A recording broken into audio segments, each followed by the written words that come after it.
Hey Lee, you mind just moving a little bit to the side? Let me see what you got in your background, man. Let me see. Running back wanted. Okay, okay, all right. Hey, Yeah, you let's go go. on. Let's go. You Let's know go this. ahead. Let's Yeah, tackle the elephant in the room, man. Let's let's go. tackle this because Lee already wanting to get rid of the running back. So last night's game. I watched the game. I watched the game all the way through. I couldn't watch overtime. I couldn't finish it through overtime, but I watched it all the way through. And Lee, when you say running back wanted, I there was a part you guys were driving down right there to score and go up. Kyron Williams gets the ball punched out right there on the goal line. And I mean, boy, that hurt me. I'm not even a Rams fan, but that hurt me. I was like, oh my gosh, I can't believe this. And, because I don't like the 49ers either. I don't like them.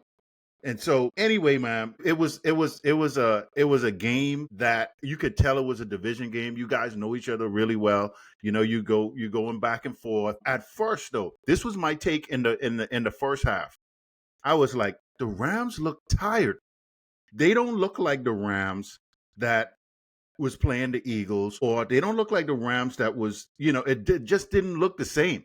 So and that's what I was trying to figure out. I was like, did the 49ers play on Sunday? And they did. And I was like, what's wrong with the Rams? They just didn't look like what I expected in the first half.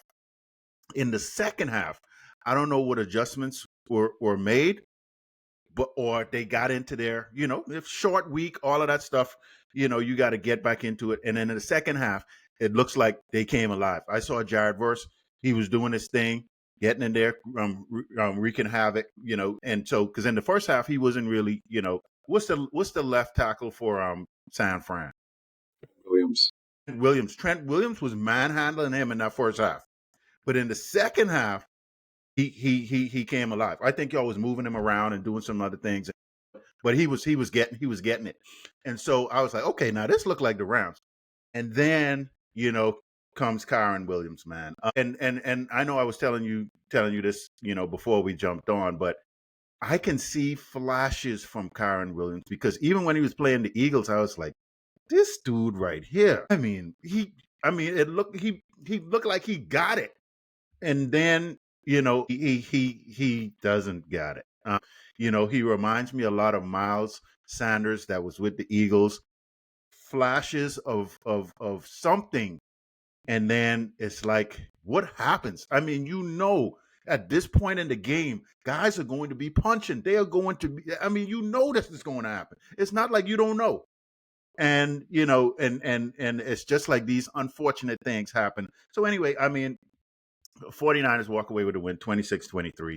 Um, uh, Doc, man, we're going to let Lee go last on this. Doc, what's your take? So a few things, right? Divisional rivalry game, so all bets are off, right? But when the starting quarterback's out, the starting tight ends out, the two starting wide receivers out, and their best defensive players out, you figure you should have a good chance to win that game at home. And yeah, the Niners travel, and LA, kind of like the way Dallas is too. It's a nice stadium, so people travel in for the road game. So the home game ain't the home advantage that you typically think it would be. So for a while, I was kind of shocked that the Rams offense seemed out of rhythm, out of sorts. And then, late second half, third quarter, fourth quarter, they just seemed to be just throwing the ball almost exclusively. It was almost like they forget to run. We gonna put this on Stafford. Hey, Bosa's out, so they ain't got a good pass rush, so let's put it on Stafford. And Stafford doing what Stafford does, right? Making some great throws. And then I'm almost like, why they ain't trying to run the ball with Kyron Williams? And then the goal line, the thing happens, like, that's why they're not trying to run the ball with Kyron Williams, right? The last couple of years, I've liked Kyron. I find he does a good job of sort of like running in between the tackles and squeezing out 2-3 more yards than you would typically expect. I'm not saying he's as good as Marcus Allen, but that Marcus Allen tends to find 1 or 2 more yards than you would tend to expect. But he hasn't gone up to that next level, right? He's not. You don't typically think of him as a top 10 tier back. right? Even if he's the workhorse back, you don't put him with the Jonathan Taylors and the Saquon Barkleys and the Derrick Henrys, right? So, but I think it's a tough loss that one, it's at home, and two, your division rival wasn't at full strength at a number of key positions. And then just one other random thing, it's like for the quarterbacks who can't play well for Kyle Shanahan, like you in trouble. Because, I mean, he got Mac Jones looking like the people in Boston are like, yeah, we always knew he had it in him. But it's like, but he wasn't doing this for y'all. So I don't know on the short week how Kyle does this with most quarterbacks. Folks seem to just do well in his system. Some better than others, but folks just seem to do well in the system. So I'm going to leave it at that. Go ahead, Lee. What you got, man? Yeah, man. Yeah. Let me piggyback up something Doc just said about the comparison to Kyron Williams and Marcus Allen. That note that you made in terms of getting that extra yard, what's so funny about that, you're comparing him to the old Marcus Allen, right, when he's with the Chiefs, right? So, the 30-something-year-old Marcus Allen, that's who you're comparing him to. And it's fitting. Kyron Williams being who fumbled in the playoffs? Right. So, I mean, look, I was never I'm not sold and wasn't sold on Kyron Williams up until the end of last season. He's been in the league, this is his 4th year, I believe, and he's total about 11 fumbles, okay? This season alone, he's had three fumbles. So ball security has always been an issue with him. Now, what he does well is the fact that he does everything okay. He can pass protect, he can catch, he can run between the tackle, he can get an extra yard or two. He's okay in all of those areas. There's not a big lack of deficiency there. And I think the reason why McVay held on to him for so long was because, at least from a pass protection perspective, he's very dependable. Okay. As a matter of fact, I give him an A+ in the pass protection. He's average and everything else. And I think McVay put the premium on the pass protection. Outside of that, he is, I think, out of all the running backs in the league, right, his productivity and the clout that he gets that from people that actually calls him a good running back, all of that is him being a benefactor of McVay's scheme.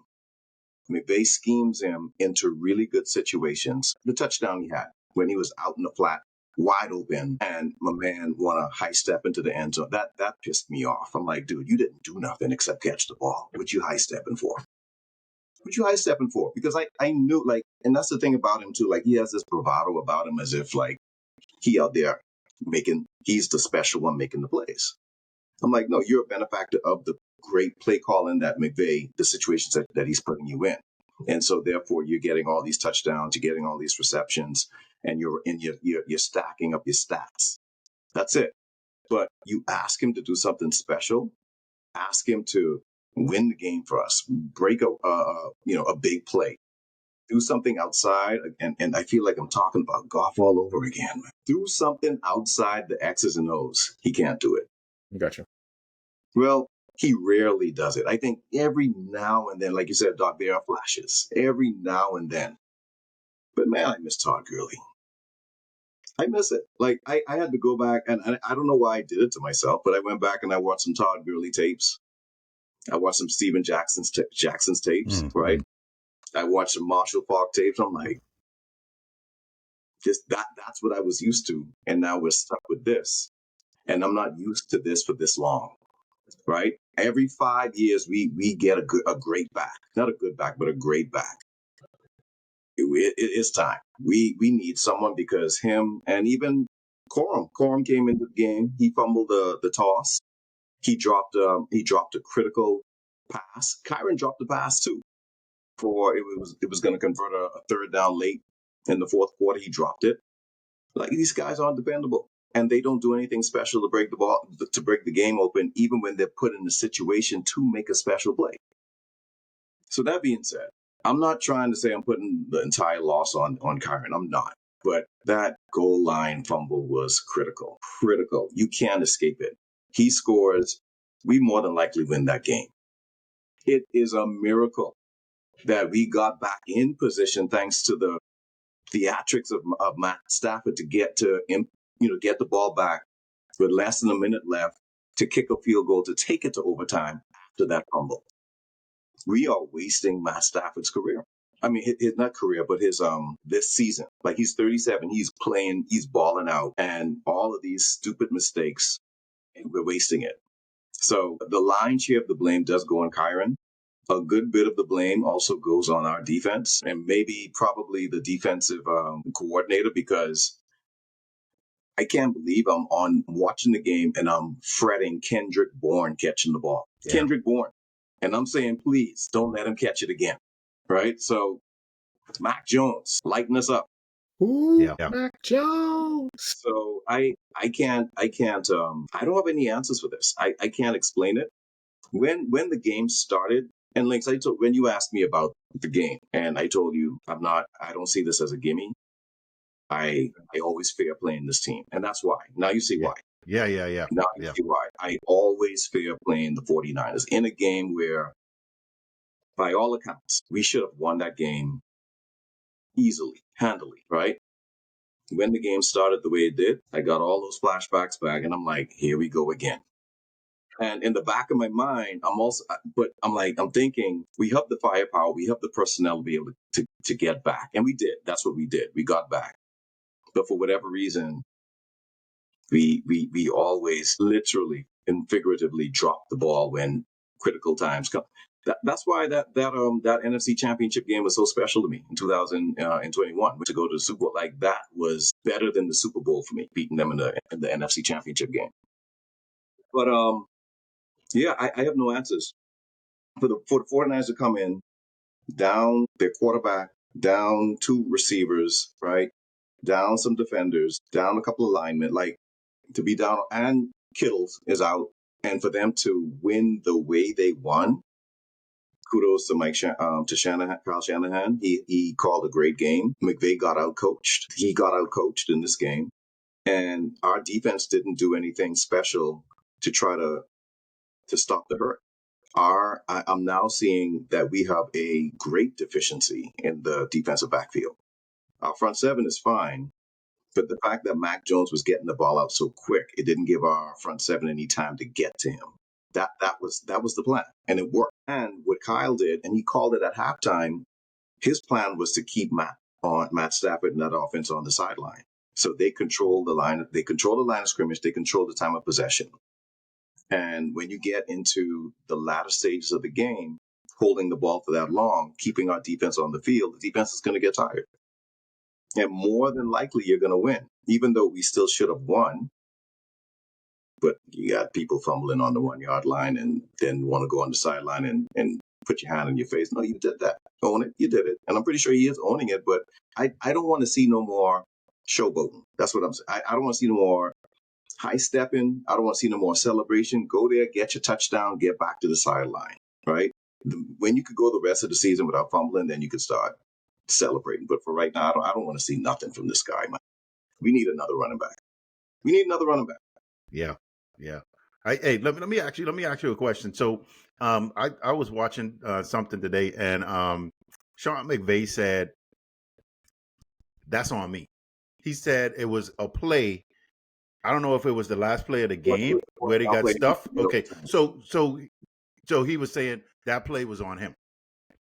Okay, all right, yeah. Because I was wondering what he was saying.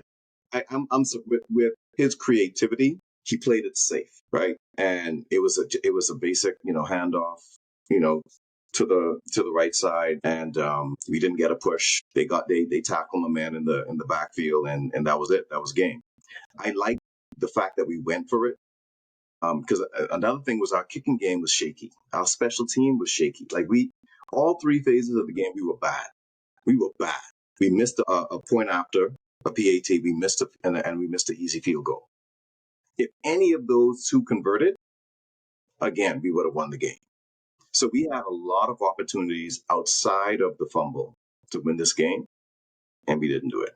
Yeah, I was definitely shocked after that fumble that y'all got the ball back and was able to. I was shocked because I was like, oh man, this is over. But I was shocked to see that y'all was able to get that back. So yeah, and like you mentioned, there it's a couple, like you say, all three phases. It I know you put the lion's share on Kyron, but like you said, all three phases wasn't executing on all cylinders. And for those small little mistakes or things that happen, that's what it amount to, man. 50% goes on Kyron. The other 50 goes on evenly everybody else. Yeah. But that dude shouldn't have fumbled that ball. Yeah. And the fact that he had 2 fumbles in that game. That was his second fumble. Yeah. Come on, man. So it looks like, the backup also isn't like reliable. Is he reliable? Because you say he fumbled too. He fumbled and dropped a critical pass that could have converted a first down. But I like Blake. He went to Michigan. He's a shifty running back. He can make, he's pretty elusive, knows how to run between the tackle. But he's like Kyron. Like there's none of them can break anything outside of 20 yards. None of them, right? And maybe I'm being greedy and I'm probably wanting too much. But dang it, that's what I'm used to, right? I'm used to having a running back that can take over a game. That teams you have to scheme for that guy, and that guy he has good ball security and he's reliable. Yeah. Those two right now, they're not showing that. Especially Kyron. Like I want him out. He just get him off the team. I would rather just try to run it with Blake Corum and see what he can do when he gets the majority of the carries. And maybe we can gain some consistency. Because he hasn't really played a whole game with him being the guy. So maybe he just needs to get into a rhythm, and then we could see him mature and elevate. Like Kyron holding everybody back. Yeah. Yeah. Well, it's a long season, man. We'll see what McVay does. What adjustments he does. I know, knowing him, I know he got something up his sleeve. So we'll see moving forward. Are you guys on you guys got a bye? Well, you're not playing. You just played. So anyway, never mind. Disregard that. You want us to stay in on Sunday links? I mean,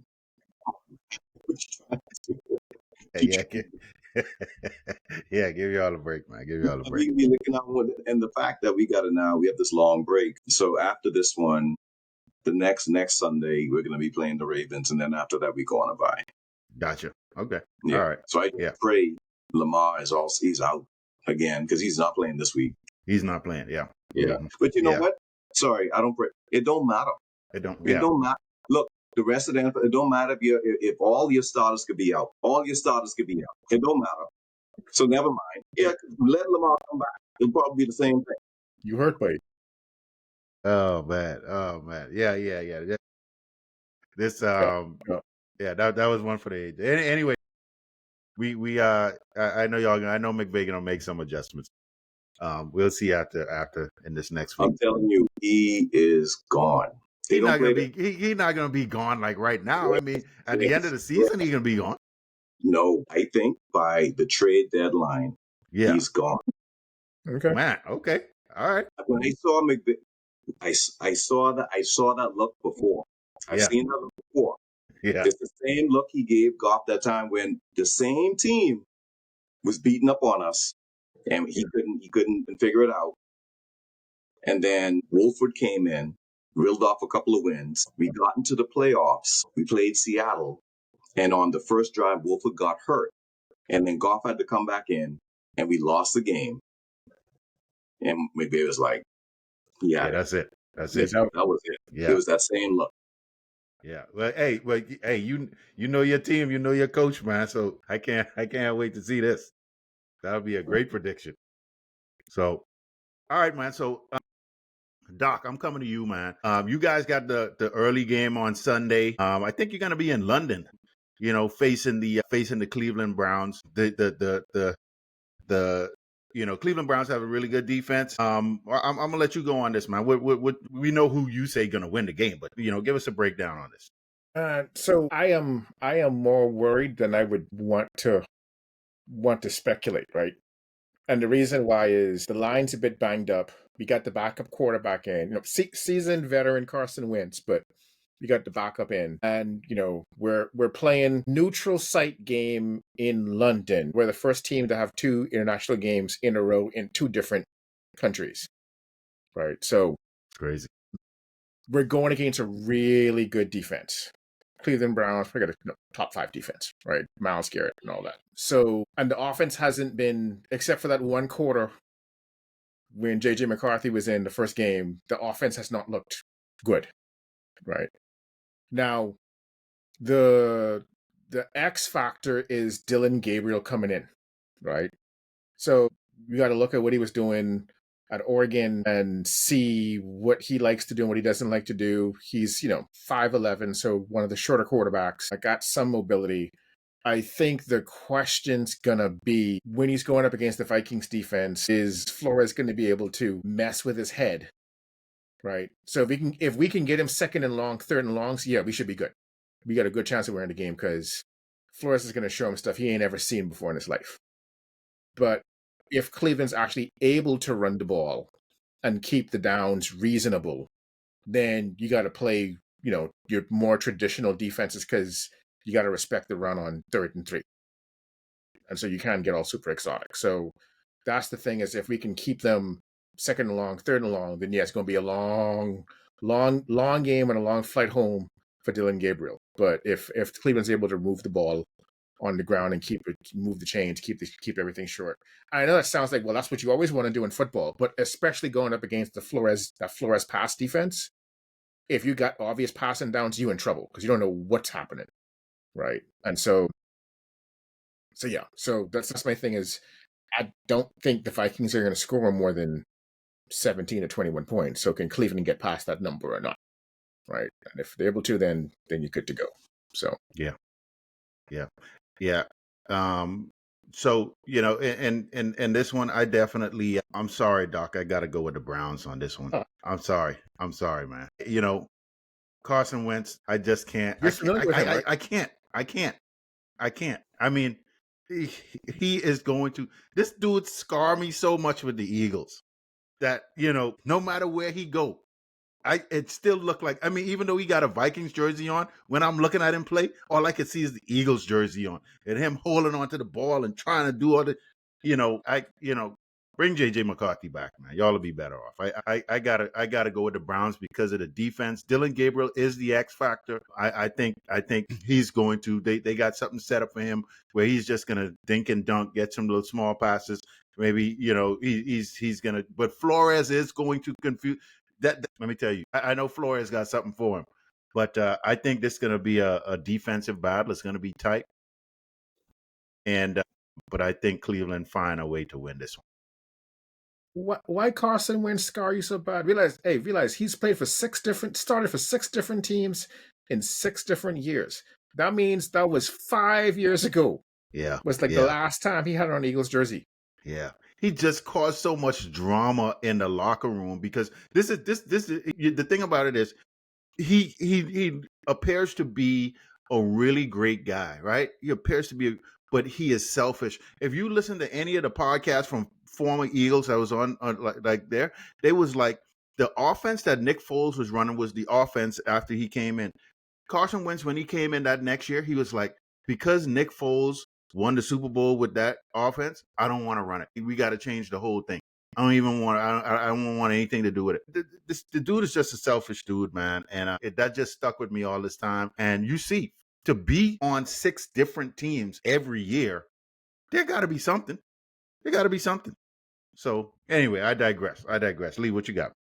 Yeah, no, Vikings going to win this game. I don't see Dylan Gabriel being able to handle Brian Flores' defense. Last week, you guys played the Steelers. You had the old man, right?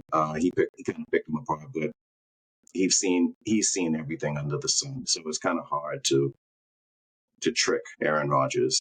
I just can't believe Dylan Gabriel can kind of do the same thing Aaron Rodgers did last week. I'd have to see it to believe it. He has to prove it first. So until he does, I'm going to go with the Vikings defense against the Browns offense. Yeah, against the Browns offense. And I think just by that alone, the defense is going to catapult them to a win.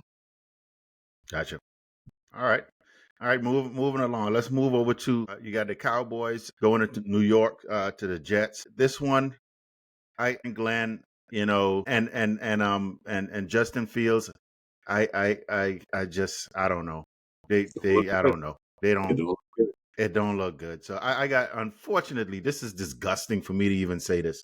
I think that team from Dallas wins, man. Unfortunately. Anyway, I'm moving on. Go ahead. No, man. I think I'll jump in this way. I think Dallas is going to win this one. I just the Jets they don't seem to be organized, and you hear the coach speak by Aaron Glenn, and it's starting to get tiring.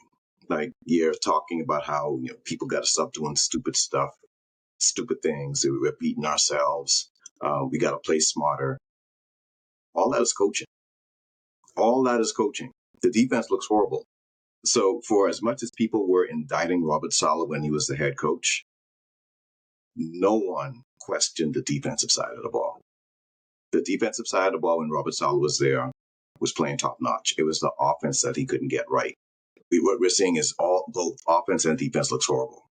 And it's the same defense that Robert Saleh had. There's not a dip in talent, right? He has first rounders all over the place, and they just can't seem to get it together. They're not organized. They're not coordinated. So I put this all on him. So until he can figure it out, then I think anyone coming in that has any shred of competency and a little bit of talent are going to be able to beat him. And I think Dallas has that. Just by a little and a little. No, jokes aside, Dallas fans are a little worried because the last time the Jets were 0-4, that was Adam Gase. They played the Cowboys week 5 and they won. So this is starting to be a little deja vu for Cowboys fans. I do think the Cowboys are going to win. I think the Cowboys, the defense, especially the secondary is porous, but the offense is playing pretty well, and they are a well coached team. Secondary being porous, notwithstanding, they execute. Schottenheimer's doing a good job actually giving them the message, and the players seem to be buying into the message. Hopefully, for Aaron Glenn's sake, things get figured out. I think he is. I don't know if he's demanding before things have been laid down. I'm not quite sure what it is, right? Like, if he's trying to get Detroit Lions success in year 4 out of year 1 versus making sure everyone is on that same page and kind of going from there. But they seem to be discombobulated. And I think the Cowboys are going to win that game going into the Meadowlands. I mean, one would say Jets are due, right? That they would be due, but I don't know, man. They just don't. It's the Jets. It's the Jets. Yeah, it's the Jets, man. Yeah, definitely.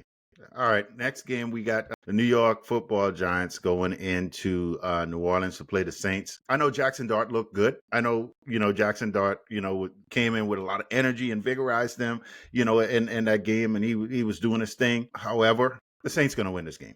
I think the Saints gonna do something that I think the Giants expecting to come in but a rookie coming in. You got all kind of emotions. You playing on a high, this and that and that.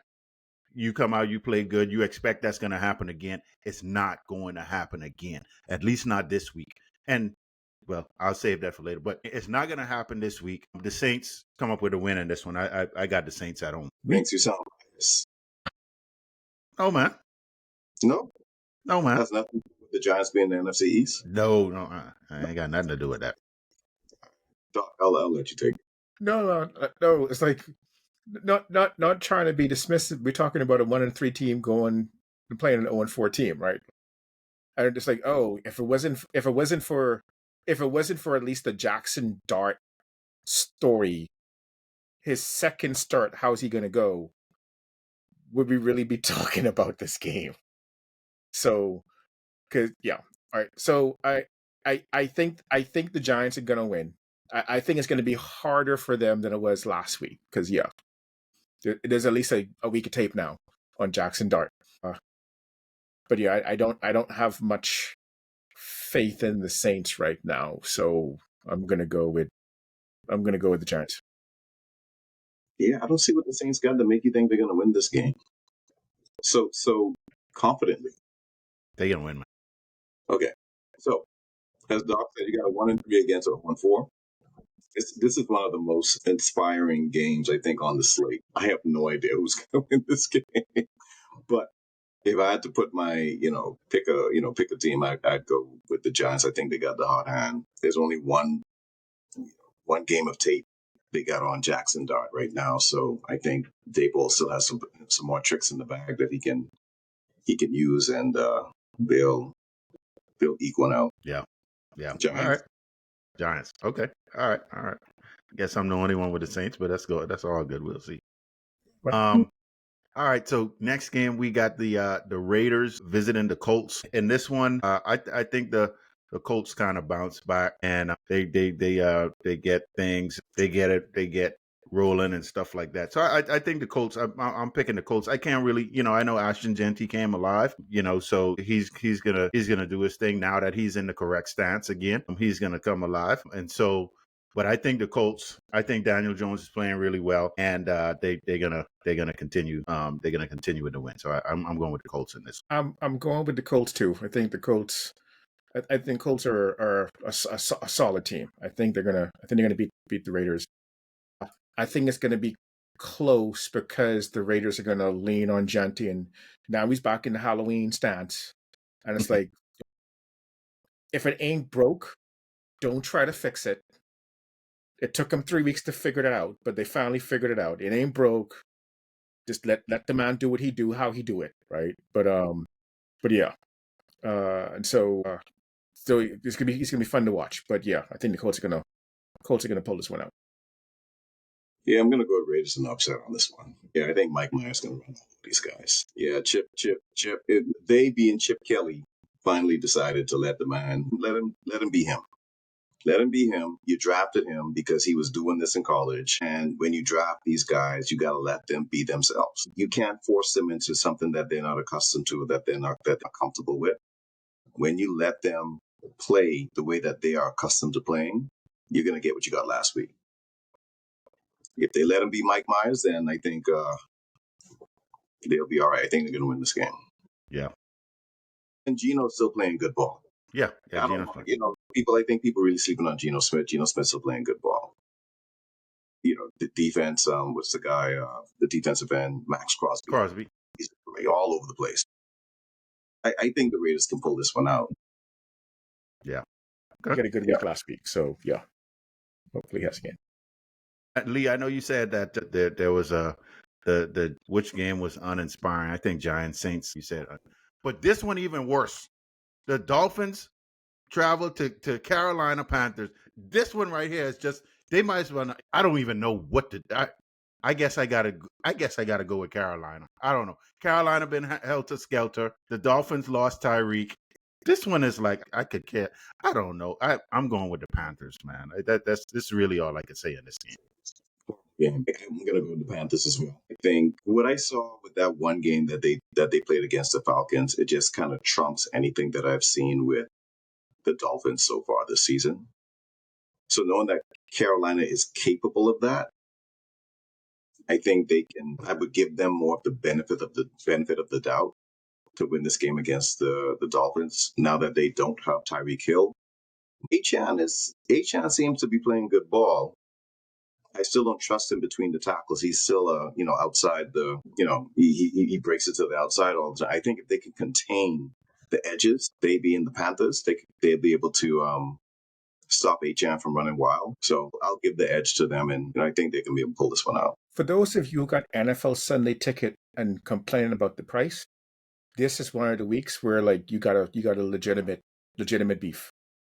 Because 2 of the games, if it's out of market, is Giants at the Saints and Dolphins at the Panthers. Yeah. That's 2 of your choices, right? That's horrible, man.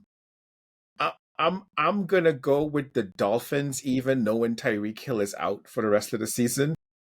Mike McDaniel is playing for his job this season now. I think he'll figure something out against the Panthers, and I think they'll win against the Panthers. But yeah, this is one of them tough games. Yeah, Darren Waller for the Dolphins has become a bit of a revelation as well. I think he came out of retirement. Did he retire? Yeah, he retired and he came back. Yeah, he came back, and so he had a pretty good game.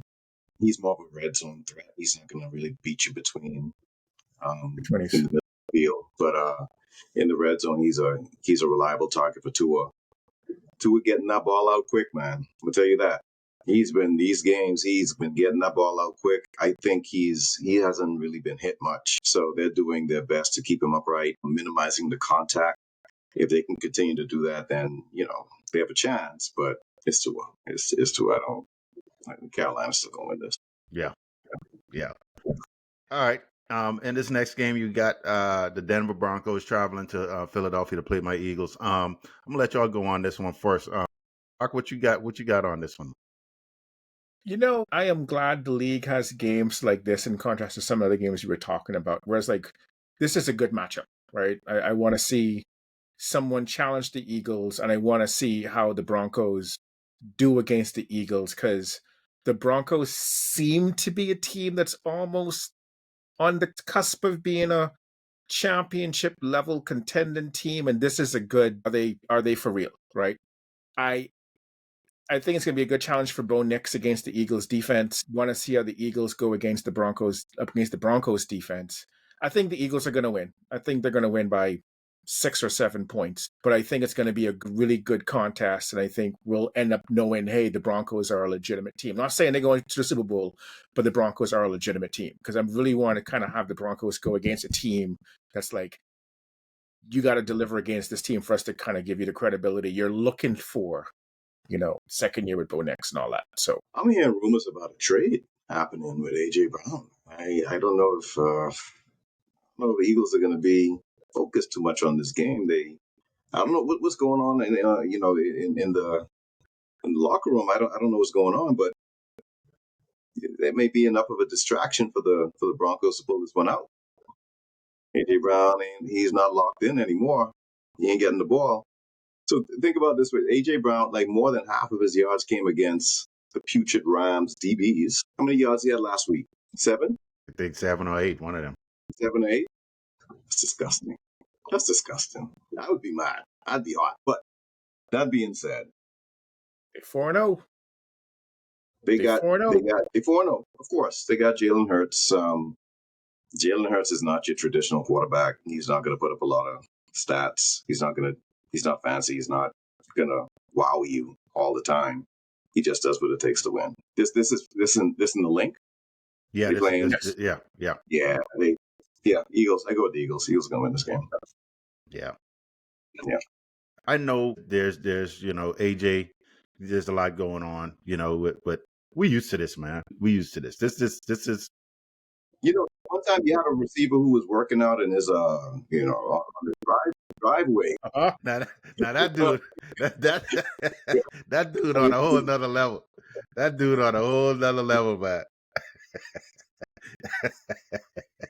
Yeah. We used to this, man. AJ is gonna be fine.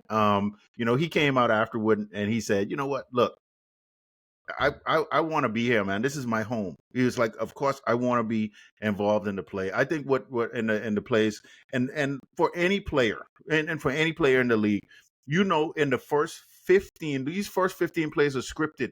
Get AJ the ball early, man. That's all you got to do. Just get him the ball early. Script at least 3 or 4 of those plays for AJ and get him the ball early. Bring him on a jet sweep. Do something. Just put the ball in his hand. Get him the ball. Let him get some yards. That's really all they got to do. Just script a couple of those plays for AJ. Get him involved early, and this will all be taken care of. I think this is still going to be a close game, because I think the Eagles still trying to figure out this offense. As Doc stated before, on ESPN, they're saying we're the worst 4-0 team in NFL history. And would the Eagles? A lot of people like to talk about the Eagles, because we really making people their jobs. We saving jobs because they like to talk about the Eagles, right?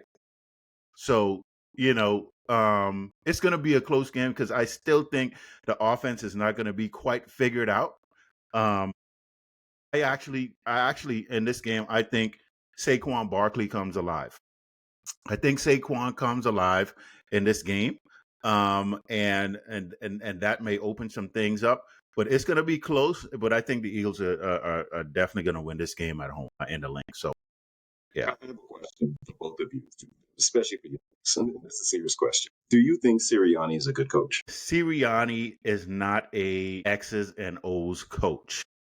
Sirianni, like I think I said this before, any X, any O, take that away from Sirianni. He don't need to have an X nor O anywhere near him. He is a kind of a motivator. This is what he is. The guys kind of, because they see him as one of the guys. Sirianni don't like the news outlets. When he talked to the guys, he talked just like one of the guys. So that's why before I didn't see this, but now I've seen it, that the guys like Sirianni and they play hard for him because they see him as one of the guys. That's how he talked. He like screw the NFL, or screw them, or screw this, or whatever. And that's why you see him join and going, and the guys like that. And so I think he's a motivator. But when it comes to X's and O's, no, I don't think he's a good scheming coach, like how a McVay could get people open and that kind of thing. Yeah, I don't think so. No. What you think, though? I have to take a look and say the guy's been at least 2 Super Bowls. Yeah, 2 Super Bowls. One. Right. Whenever there seems to be drama, it goes away.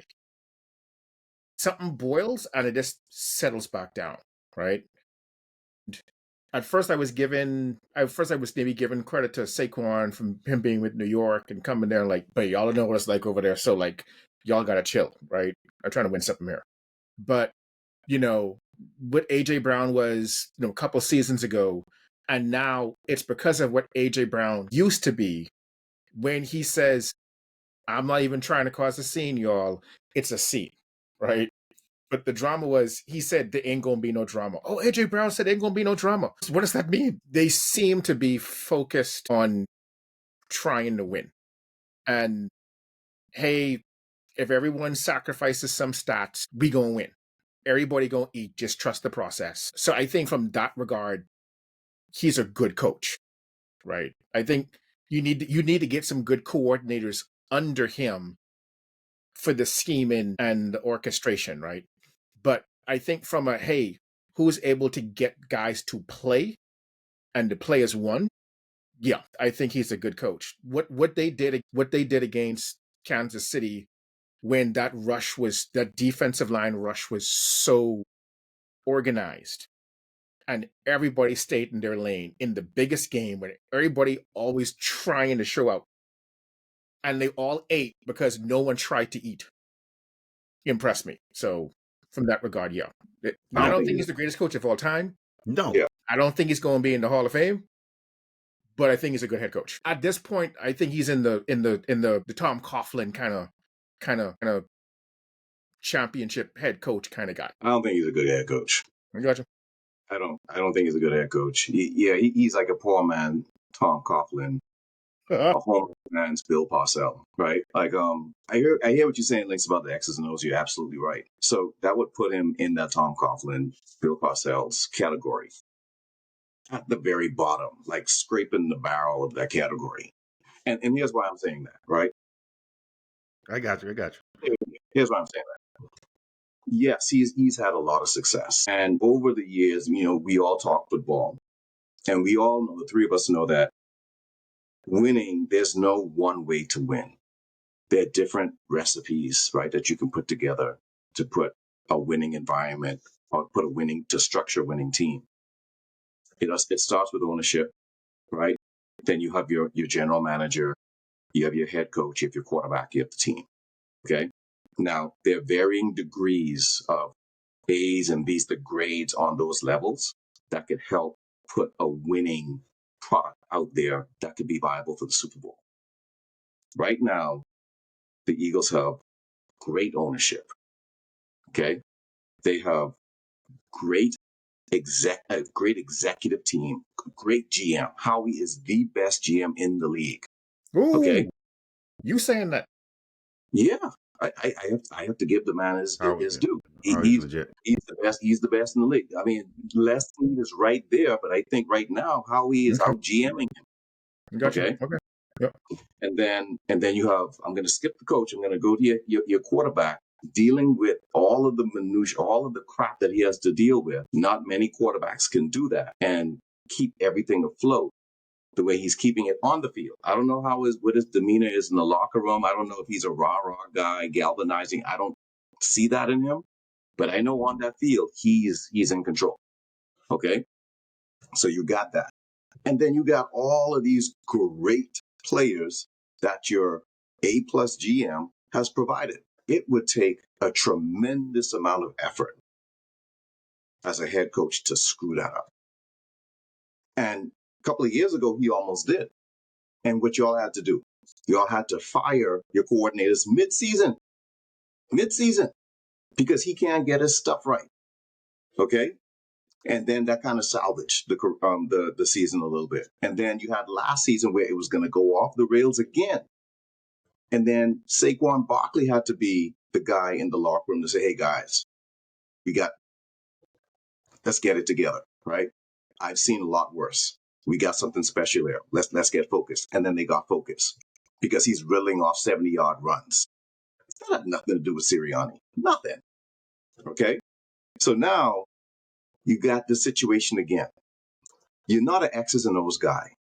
You're a guy that just needs to keep everything together.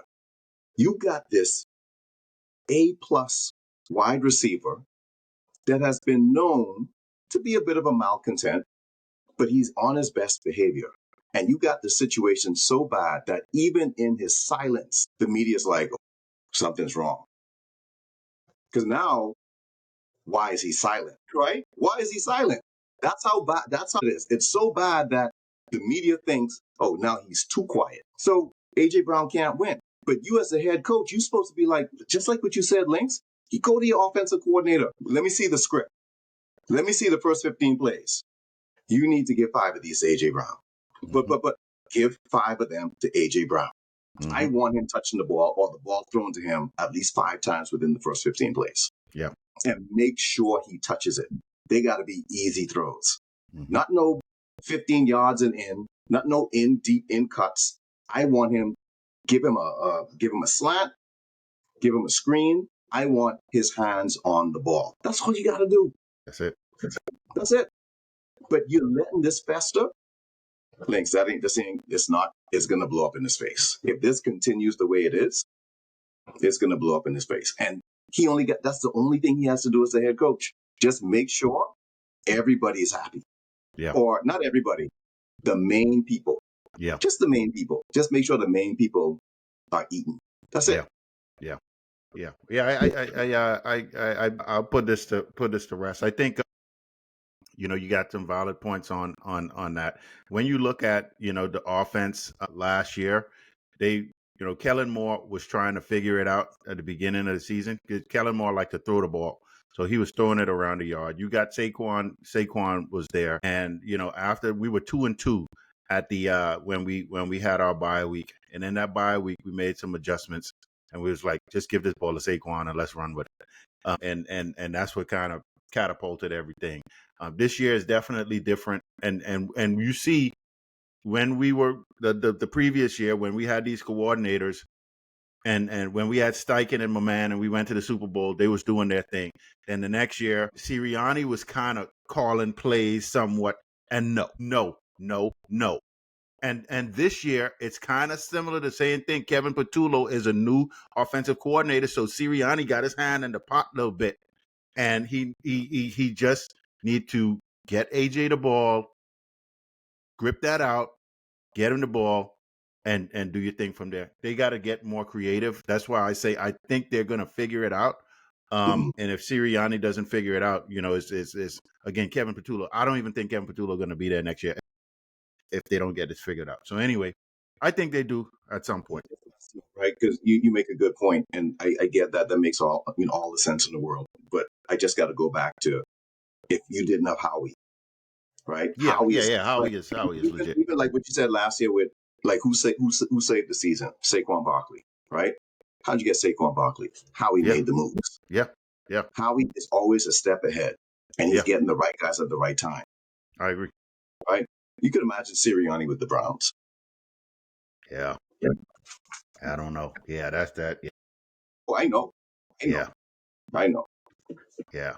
He's just a motivator.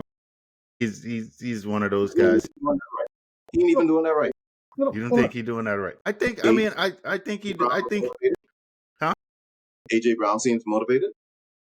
AJ just not getting the ball, man. I think all they got to do is get him the ball. That's it. That's all you got to do. Get It's him the simple. ball. Yeah. Lee, let me put it in this terms with Sirianni, right? I think if Sirianni was the head coach with Jacksonville, with Arizona, with the Bears, with the Jets, he'd be in the league 3, maybe 4 years and then get fired. I don't think he is that kind of head coach. Okay?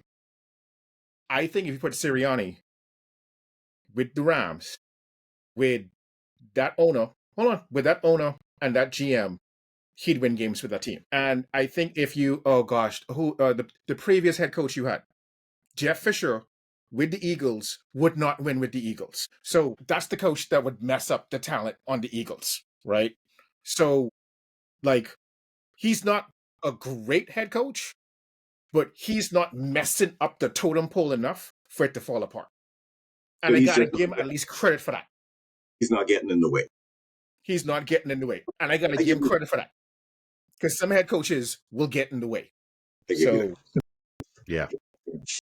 All right. Wait till he start calling some plays. No, he don't need to call no play. No play need to come out of his headphones. Nothing. No play. Wait till he start calling. Let me draw this accent. Let me get some accents in the No. Don't call. Not a play. You don't want to see him doing this no more? No. Look, I'll be on the first play in the Philly. No. Grab that right out of his hand. Come from around there, boy. No. We ain't having that. All right. Yeah. Next game, we got the Houston Texans going to the Ravens. Lamar Jackson is out. The Ravens just don't look like you know what?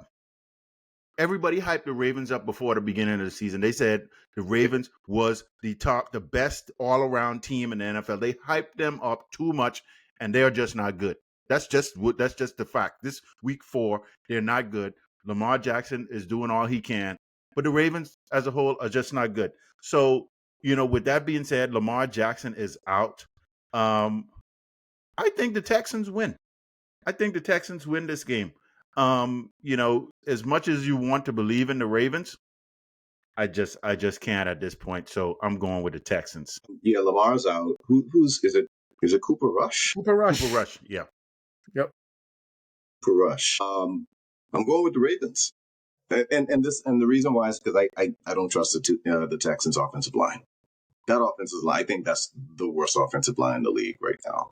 And the Ravens have enough, at least on that front seven, to be able to put enough pressure on CJ Stroud to discombobulate that offense. And Cooper Rush has been shown to be an adequate backup, with his days with Dallas, right? He can keep the ship steady. So yeah, I think the Ravens could surprise everyone and win this one. That is the very reason why I'm going with the Ravens in this one. I think Cooper Rush is one of the better backup quarterbacks in the league. He does not lose you games. You may lose, but it ain't going to be because of him. And you need to be the superior team to beat him when he's playing quarterback for your, like, the other team has to be the superior team to beat him. He's not going to beat himself, right? And because I don't trust the Texans at this point in time, it's amazing how we used to think about the Texans 2 years ago and how we feel about the Texans now. But yeah, I think the Ravens are going to pull this one out at home. So there was a play last week with the Texans. Who did they play? I forgot who the team was. Tennessee. And I don't know the defender's name, but he was lined up.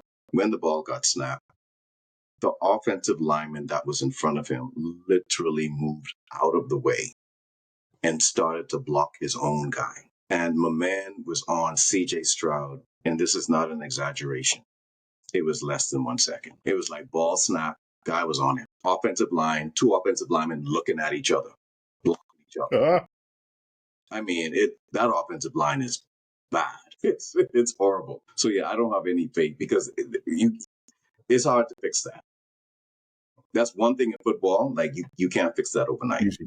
and you can't pick anybody up to come in to correct it. That's something that you have to work on in the offseason, get the right personnel, and get everybody on the same page. That offensive line isn't even in the same book, let alone the same page. So. Yeah. All right. Next game, we got the Tennessee Titans traveling to Arizona to play the Cardinals. Boy, I don't know. I really don't know. This another one. I don't know, man. What's the Titans record? Let me see. Yeah. They hadn't won a game. Okay. They won a game. And Arizona has won one game. 2-2. They 2-2. They 2-2. I'm going with Arizona. I don't see Tennessee. I'm going with Arizona in this game. They at home. So, yeah. I want to believe that Cam Ward is going to help lead the Titans to a victory and finally get off the schneid. But it's hard against Arizona at home. So I'm going to go with Kyler Murray. I'm going to go with the Cardinals. I wish Cam Ward the best of luck. It may not be this week. It may be next week. I think he's going to be a really good quarterback in this league. But the Titans got some issues. And I'm going with Arizona. I'm gonna go with upset on this one too. I think Tennessee gets their first game. Okay. Arizona, they're down 2 running backs now. Trey Benson, he's out. He's on IR. We know Connor's out. Kyler Murray he is inconsistent. He just doesn't seem to. He doesn't play at the level that we would expect him to play at, and he has weapons, but he's really helter-skelter. So I think Tennessee, I think they have a chance. They have a really good chance of stealing a win here. Cam Ward, I loved what he was saying at his presser. The kid is, he is focused. He's really focused. And for a young player at his caliber to be, as talented as he is and to have the mindset that he has, he doesn't hold any punches. Nick, I can imagine that he's like that in the locker room. So I think he's gonna get everybody on the same page, and I think they're gonna pull a win out this week. Lee. Yeah. Cam Ward daddy gonna be jumping out the stands again. Hey, let me tell you, the only way Tennessee win this game if Cam Ward throwing the ball up and running and catching it itself. That's the only way. Because there's no way. He ain't got nobody to catch the ball. There ain't nobody there to catch the ball, man. I mean, I want him to win too. And I hope he does. But yeah, I don't know. I don't know. That's a good upset special though.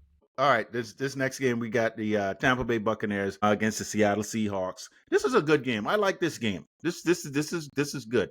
I think I know everybody would have the Buccaneers favored in this game, but the Buccaneers are going to Seattle. What's my man? What's the quarterback? Seattle. Sam Darnold. Sam. Yeah, Sam. I am. Yeah, I'm going with Seattle, man. I'm going with Seattle. Yeah. I'm going with Seattle in this game. I don't think I know everybody. Don't get me wrong. I think the Bucs are a good team, really good team. But Seattle is going to I think they're gonna manhandle the Bucs in this game, and they take this one at home. The names of the two teams don't typically aren't marquee names, but you got 3-1 teams going against each other. This is good. This is a really good matchup. I think people are sleeping on Seattle. That NFC West is crazy right now. Where the worst team is 2-2, right? So anyway, yeah, Sam Darnold's playing really good football, and as is Tampa Bay and Baker Mayfield. With Seattle being at home, really hard to win on the road at Seattle. I'm going with the Seahawks, but I think this is a really good game and a really good matchup. So, but I'm going with Seattle. Yeah, I think this is the first time all three of us picking the same team. I'm going with Seattle as well. Tampa Bay just have too many injuries on this side. Bucky Irving is going to be out this game. I think Baker Mayfield's still banged up. Mike Evans is out. They have Godwin back, but he's still not at 100%. He's been out for a while, so he's still getting into game shape. But Seattle is healthy, so I think they're going to win this one, and they're at home, so they're gonna win this game. Yeah. This one's gonna be a quick pick for me. We got the Detroit Lions traveling to Cincinnati to play the Bengals. I'm going with the Lions. Lions. Yeah, I'm going with the Lions too. Ain't nothing you No, can say. Ain't nothing you can say. no. I could see a way where somehow, some way, the Lions decide to throw the ball all the time or something, and maybe. But if the Lions don't get in their own way, this should be at least a 10-point victory. Yeah, that Lions coach, he doesn't get in his own way. Not with teams like this. Yeah.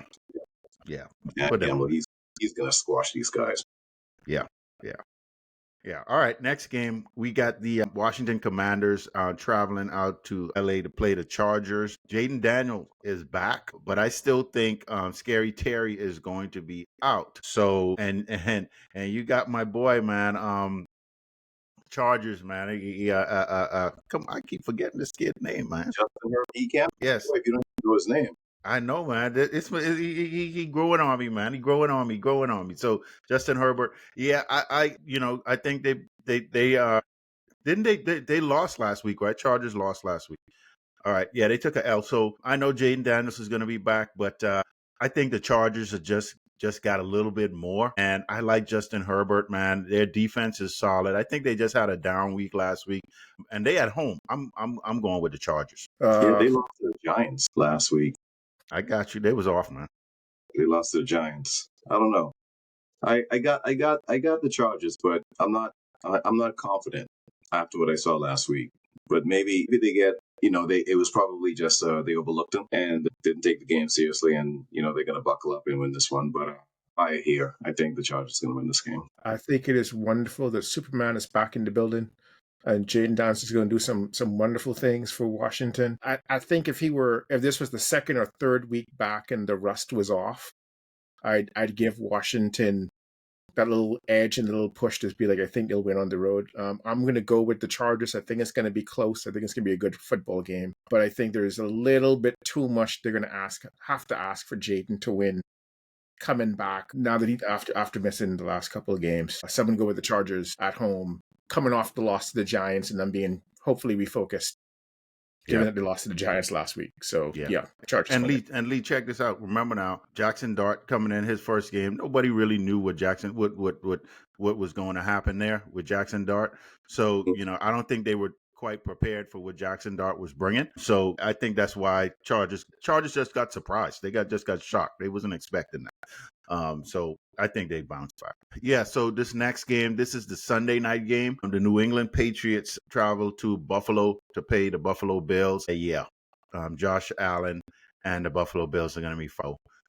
Patriots aren't going to win this game at all. This is Buffalo. This is an easy pick for me. I don't even see this going any other way than with Buffalo. You don't think Drake May is going to go into Buffalo and beat the reigning NFL MVP? Neither do I. Yeah, I'm going to go with the Buffalo Bills. I don't believe in Drake May. I would love for him to prove me wrong. I'll eat crow. I'm saying he's bad. I just don't think he's God's gift to, New England football. I think this is going to be a tough one for the Patriots. I think the Bills are going to expose the Patriots for the flaws that they have. So I'm going with the Bills. Yeah, I don't know, man. I have a sneaky feeling that Buffalo's going to blow these guys out. So yeah, the Bills. Bills all the way. I don't see any way the Patriots gonna come out of this one with a win. So yeah, I'm going to Bills. Yeah. All right. And the last game, the Monday night game, when I looked at this, when I looked at it, I was like, why in the world is this a Monday night game? But then I don't get it. I really don't get it. Kansas City Chiefs going to Duval to play the Jacksonville Jaguars. The 3-1 Jacksonville Jaguars, by the way. Lee, I think we talked about this. The sneakily 3-1 Jacksonville Jaguars. Sneaky. They still don't know how that happened. I don't know. Yeah, they don't know either. Yeah, it's very sneaky how they're 3-1, but I think that 3-1 is not really legit. And Kansas City is getting their players back. Xavier Worthy was back last week to kind of open things up for the offense. Travis Kelce is still old, and Patrick Mahomes is just going to continue to do Patrick Mahomes things when he's playing. And I don't see Jacksonville. Yeah, that this not going to be even a competition. When I say it's not going to be a competition, I'm not saying the Chiefs are going to blow them out. I think they're still, it's Chiefs might win by 6, but it's not even. When I say that, the Chiefs are gonna handily win the game. It's not like it's gonna be any in jeopardy. So I'm going with the Chiefs. I'm gonna go next. The same way I wanted to see how Denver would go against Philly if Denver is legit. I want to see how they play against Philly. I really want to see how Jacksonville plays against Kansas City. I don't think Kansas City is what Kansas City used to be, but they're a legitimate team, right? Like they're a legitimate until someone knocks them out. That's the AFC team to beat. So if Jacksonville wants to be taken seriously, they got to put up a good effort against Kansas City. I think I am so used to downtrodden Jacksonville that even the 3-1 with the new head coach and his presser with the Duval thing, just it's hard to take them seriously. But they're 3-1, so I'm gonna go out on a limb, and I think Jacksonville's for real, and I think Jacksonville's gonna beat Kansas City. So that's my That's a good one. Yeah, I was gonna pick Jacksonville. I was gonna do that, but I changed my mind. Look, Patrick Mahomes, he seems like he's finding his rhythm. He's getting some of his weapons back. I think that magic is still there. So I think just because Patrick Mahomes alone, I think they're going to win this game. Yeah. Yeah. Yeah. Yeah. Patrick. Yeah. All right. Anyway. Yeah.